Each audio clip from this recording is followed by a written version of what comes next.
میرا سوال جو ہے نیت کی، جو غائبانہ نماز پڑھتے ہیں، جیسے کہ ملک میں کوئی آدمی انتقال ہوتا ہے تو اس کے جو رشتے دار ہوتے ہیں یہاں پہ جو نماز پڑھتے ہیں، اس کا کیا حکم ہے؟ غائبانہ نماز جنازہ ادا کر سکتے ہیں کیا، یہ پوچھ رہے ہیں آپ، ہے نا؟ جی جی جی جی شیخ، غائبانہ نماز جنازہ کا حکم پوچھ رہے ہیں بھائی۔ بھائی یہ بہت مختلفی مسئلہ ہے، بہت اختلافی مسئلہ ہے۔ اس میں اس مسئلے کے اندر تھوڑی سی نرمی کرتا ہوں، بہت تشدد کا قائل نہیں ہوں، کیونکہ اللہ کے نبی صلی اللہ علیہ وسلم کی جو حدیث ہے، جو واقعہ ہے کہ نجاشی کی وفات ہوئی، جو حبشہ کے بادشاہ تھے جو کہ مسلمان ہو گئے تھے، تو اللہ کے نبی صلی اللہ علیہ وسلم کو جب ان کی وفات کی خبر ملی تو آپ نے صحابہ کرام کو بلا کر لے گئے اور آپ نے ان کی نماز جنازہ پڑھی۔ اس حدیث سے استدلال کرتے ہوئے بہت سارے علماء نے کہا ہے کہ نماز جنازہ غائبانہ، کسی کی بھی نماز جنازہ غائبانہ پڑھنا یہ جائز ہے۔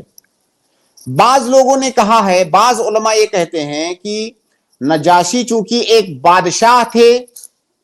ایک بڑے آدمی تھے، اور وہ ایک ایسے آدمی تھے جنہوں نے اسلام اور مسلمانوں کو بڑا فائدہ پہنچایا تھا، اس لیے اللہ کے نبی صلی اللہ علیہ وسلم نے ان کی نماز جنازہ غائبانہ پڑھی، لہٰذا ہم ایسے ہی آدمی کی نماز جنازہ غائبانہ پڑھیں گے جو کوئی ایسا بڑا آدمی ہوگا جس نے اسلام اور مسلمانوں کو فائدہ پہنچایا ہوا ہے۔ لیکن سوال یہ ہے کہ اس حدیث میں تو ایسا کچھ بھی ذکر نہیں ہے، اس حدیث میں ایسا کچھ بھی ذکر نہیں ہے کہ اللہ کے نبی صلی اللہ علیہ وسلم نے اس وجہ سے پڑھی۔ بعض لوگ یہ بھی کہتے ہیں کہ نبی صلی اللہ علیہ وسلم نے ان کی نماز جنازہ اس لیے پڑھی کیونکہ حبشہ کے اندر ان کی نماز جنازہ نہیں پڑھی گئی تھی،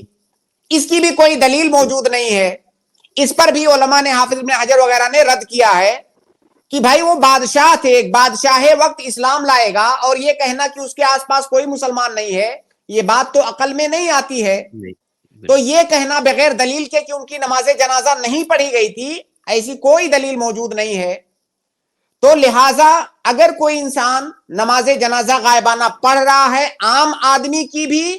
ہم اس پر نکیر نہیں کریں گے، آپ پڑھ سکتے ہو۔ جو نہیں پڑھنا چاہتا، ظاہر ہے نماز جنازہ یہ فرض کفایہ ہے، خاص طور سے اس کی نماز جنازہ ایک جگہ پر ہو بھی چکی ہے تو اب تو ویسے بھی دوسرے لوگوں سے بھی فرضیت ساقط ہو گئی ہے،